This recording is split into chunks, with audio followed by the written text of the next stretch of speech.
Nous avons mis le choix sur l'amour et particulièrement sur la question d'aimer ses ennemis. Jésus dit, aimez vos ennemis, bénissez ceux qui vous maudissent. Donc, et quand nous parlons d'ennemis, nous voulons parler d'une personne qui s'oppose à moi et nous l'avons situé dans le contexte de l'Église locale. Nous voyons dans le Nouveau Testament qu'il y a un très grand nombre de conflits dans l'Église elle-même. Et donc, à chaque fois qu'il y a opposition, il y a un élément d'ennemi dedans. Nous pouvons être en mode ennemi ou en mode ami. Et nous sommes, nous sommes présentement dans la question de reset, c'est-à-dire nous sommes en train d'apprendre quels sont les indicateurs en mode ami. Nous voulons nous rappeler qu'en mode ami, il y a une attitude ou une ambiance où la bienveillance consiste à vouloir à rechercher le bien de l'autre en toutes circonstances. C'est le mot, on veut mettre en lumière le sens du mot hébreu Ezed. Nous avons vu que dans Genèse 3, Dieu, en mode ami, a posé des actions qui nous aident à comprendre quels sont les indicateurs du mode ami. Premièrement, je réfléchis comment je peux faire du bien à l'autre. Donc, Dieu a déjà mis en lumière comment est-ce qu'il était en train de prendre soin d'Adam et Ève, même quand Adam et Ève ne voulaient pas collaborer. Et je poursuis l'autre. Dieu pose la question à Adam et Ève, où est-ce que tu es? Et enfin, le troisième indicateur, je veux retrouver l'autre. C'est là où nous sommes présentement dans notre cheminement. Alors, juste un petit rappel. Nous voulons, en mode de retrouver l'autre, nous voulons arriver à une place où il y a une réconciliation. Mais pour qu'il y ait réconciliation, il est nécessaire que l'offenseur et l'offensé arrivent en mode ami. Alors, ça veut dire que l'offenseur devra faire un cheminement et l'offensé devra faire un cheminement. Si l'offenseur est encore en mode ennemi, il doit faire un cheminement pour devenir en mode ami. Et si l'offensé a été blessé au point qu'il est en mode ennemi, alors il y a aussi lui un cheminement à faire pour devenir en mode ami. Alors, nous avons regardé le cheminement de l'offenseur, mais nous avons la semaine dernière regardé le cheminement de l'offensé et nous avons mis en lumière le fait que dans les deux cas, on parle de pardon. Maintenant, il faut savoir que le pardon, dans la Bible, il y a comme deux grands éléments qui sont inclus dans le pardon. C'est-à-dire qu'il y a un élément où le pardon, je dois acquitter la dette de l'autre, et ça se fait seul avec moi-même. Même si la personne était décédée, je suis invité à pardonner à la personne. Et la réconciliation, celle-là, elle est conditionnelle au fait que les deux veulent s'investir dans la relation. Alors, nous avons dit que si l'offensé ou l'offenseur n'acquitte pas la dette, ils vont aller vers la forteresse dans leur vie personnelle. S'ils sont prêts à acquitter la dette, ils vont laisser la dette à la croix. Ce qui nous amène à la réconciliation. Et ça, c'est le dernier sujet dans lequel nous sommes pour cette série. On se rappelle qu'un des indicateurs, c'est je veux retrouver l'autre. Et pour retrouver l'autre, il faut qu'il y ait réconciliation, c'est-à-dire qu'il faut que les deux soient en mode ami pour y arriver. Maintenant, voici un verset vraiment intéressant parce que c'est un des seuls dans le Nouveau Testament qui regroupe les deux éléments de pardon-réconciliation. Il dit, si ton frère a péché, reprends-le, et s'il se repent, pardonne-lui. Et voyez-vous, normalement, le pardon est inconditionnel. Je dois lui pardonner qu'il se repente ou non. Mais dans le contexte de la réconciliation, parce que le texte ici, c'est dans le contexte de la réconciliation, il y a quelque chose qui ne peut pas être accompli aussi longtemps que le repentance, c'est-à-dire le changement de comportement n'a pas eu lieu.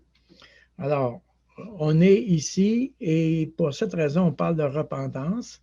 Alors, on a dit, on connaît qu'on a besoin à la fois de confession dans la vie chrétienne, mais aussi de repentance. On ne peut pas avoir un sans l'autre. Donc, ça, c'est vraiment important de comprendre ça. Le pardon ou la réconciliation est conditionnelle à notre repentance. Alors, ça va se comprendre un peu plus facilement quand on regarde la question avec Dieu.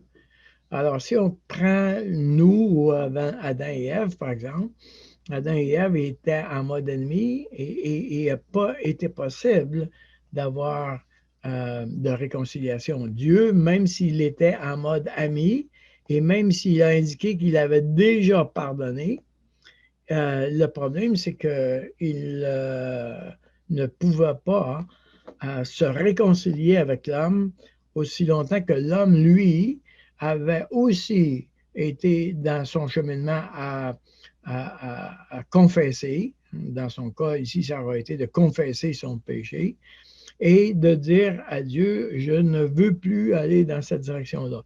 Alors, quand nous sommes convertis, par exemple, nous aurions pu confesser notre péché, mais continuer de faire ce qu'on voulait faire. Donc, ça n'aura pas été, on n'aura pas été vers la repentance. Alors, je peux confesser que je ne suis pas correct, mais ça ne veut pas dire que je suis d'accord de changer ma manière de faire. Donc, ça prend les deux.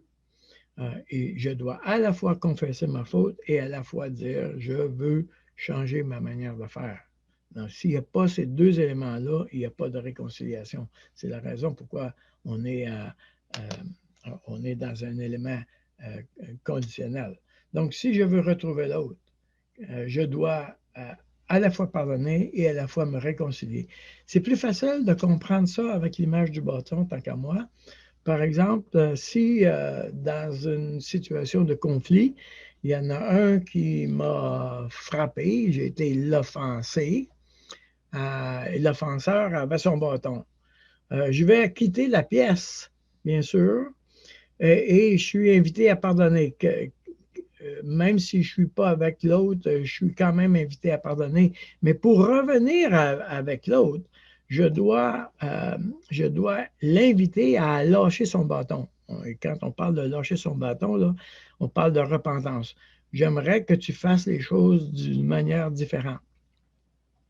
Il y a beaucoup de confusion à ce niveau-là. Par exemple, c'est pas rare que les croyants vont dire, moi, je ne veux pas lui pardonner parce que si je lui pardonne, il va recommencer. Alors, je ne veux pas qu'il recommence. C'est comme si, en retenant mon pardon, je l'empêche de faire ce qu'il doit faire. Il y a une différence énorme entre le fait de pardonner l'offense de l'autre. J'abandonne la dette, j'efface la dette, mais je lui invite à poser une action d'enlève ton bâton. Je t'invite à changer ton comportement pour qu'on puisse revenir ensemble. Donc, cette idée de changer le comportement qui est relié avec la réconciliation est conditionnelle à ce qu'il y ait un changement de comportement. C'est pour ça qu'on a dans ce verset-là, si ton frère a péché, reprends-le, et s'il se repent, c'est-à-dire s'il est prêt à changer son comportement, alors pardonne-lui.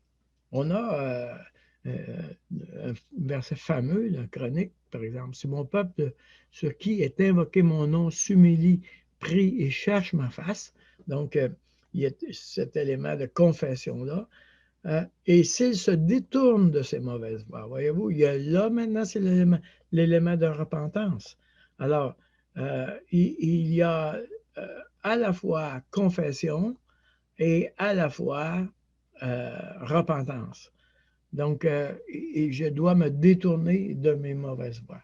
Alors, Donc, quand on parle de repentance, quand on invite quelqu'un à changer de direction, ça a plusieurs facettes, ça, cette affaire-là. Et c'est important de comprendre ça. Il y a différents types de conflits. Il y a des conflits qui sont reliés aux besoins et qui, on peut le voir, sont attachés au comportement. Et il y a des caractères et des types de conflits qui sont reliés aux valeurs. OK? Alors, par exemple, commençons avec quelques exemples. Euh, ici, on a un conflit dans Acte 6 à propos de la distribution de la nourriture. Okay. Donc, c'est un problème de comportement. Ça dit que les Hellénistes murmurèrent contre les Hébreux parce que leurs veuves étaient négligées dans la distribution. Donc, il y a un conflit ici et le comportement, c'est que les veuves sont négligées dans la distribution de la nourriture. Donc, il y a un conflit. La repentance, ça va être de résoudre le comportement ou résoudre le problème de distribution et on va évidemment retourner vers la réconciliation. Inversement, on peut avoir aussi des conflits de valeurs. Et on a un bel exemple ici dans le conflit qui opposait Paul et Marc, par exemple. Alors, ça dit que Paul jugea plus convenable de ne pas prendre avec eux celui qui les avait quittés depuis la Pamphylie et qui ne les avait pas accompagnés dans leurs œuvres. Ce dissentiment fut assez vif pour être cause qu'ils se séparèrent l'un de l'autre. Alors ici, il y a un conflit de valeurs en ce que Paul a évalué le fait que Marc les a quittés depuis la Pamphylie. Et autrement dit, il y avait une évaluation de voici mes préférences tant qu'à travailler avec quelqu'un. Moi, une de mes valeurs, c'est, je ne sais pas moi, la persévérance ou la constance, etc. On ne connaît pas exactement la bataille qu'il y avait là, mais c'est clairement un problème de valeur. Donc, ici, on avait avec Paul et Marc des préférences. Hein. Je préfère mettre cette valeur-là plutôt que cette valeur-là. Par exemple, Barnabas a choisi de prendre Marc avec lui. Donc, la valeur de Barnabas étant davantage d'accompagner Marc, alors que la valeur de Paul était davantage, probablement, un élément de constance ou de persévérance. Donc, il y avait un élément de préférence, une valeur étant plus haute que l'autre, et le conflit devait se résoudre en ce qu'on choisit la valeur qu'on va mettre en lumière et qu'on va poursuivre. Donc, et il y avait, dans un sens, un changement au niveau de, si on parle de repentance, il y avait un changement de comportement dans ce qu'on s'est entendu que pour résoudre le problème, il fallait se séparer. Le troisième, un autre élément, par exemple, d'un type de conflit de caractère, c'est la situation avec Onésime et Philémon. Nous avons une situation où Paul plaide pour Onésime envers Philémon. Et il dit, Onésime qui autrefois t'a été inutile et qui maintenant est utile. Et probablement que Paul est en train de faire référence au fait que Onésime, étant esclave, avait probablement volé Philémon, ou en tout cas, il l'a déserté, alors il a fait tort à Philémon. Alors, le comportement d'Onésime était répréhensible envers Philémon et ce que Paul demandait, c'est de changer le comportement. Alors, Paul dit, Onésime a changé de comportement, il a accepté le Seigneur, il s'est repenti et il veut revenir avec toi. Donc, il a changé de comportement. Toi, Philémon, est-ce que tu es prête à pardonner et à l'accepter, c'est-à-dire de ne pas le rejeter? Donc, pour qu'il y ait réconciliation. Un autre élément, par exemple, qui sont reliés au niveau des valeurs, au niveau de la sainteté, c'est le conflit qu'il y avait parmi les Corinthiens à propos de la nourriture. Alors, certains Corinthiens considéraient que ce n'était pas grave, ça n'existe pas les divinités, ça n'existe pas les dieux, les idoles, donc on peut en prendre une couple. Et Paul dit non, non, non, dans ce cas ici, on parle de sainteté, on parle d'avoir une communion avec les démons, même si c'est des idoles, les démons sont en arrière de ça. On ne devrait pas prendre la coupe des démons. Alors, je ne veux pas que vous soyez en communion avec les démons. C'est ça qu'il dit ici. Donc, le conflit est au niveau des valeurs et ce qu'il dit, c'est, vous, Corinthiens, adoptez la valeur de la sainteté. Voyez-vous? Donc, dans tous les cas, pour qu'il y ait réconciliation, il devait y avoir une action reliée avec la repentance. Donc, il y a un cheminement à faire pour nous personnellement, de ne plus être en mode ennemi, revendiquer, réclamer, demander justice. Donc, je suis invité à ne plus être en mode ennemi, mais si je veux retrouver l'autre, alors dans ce cas-là, je devrais poser des actions de repentance, c'est-à-dire de changement de comportement. Dans ce conflit, il y a quelque chose que je dois changer, que je dois faire différemment.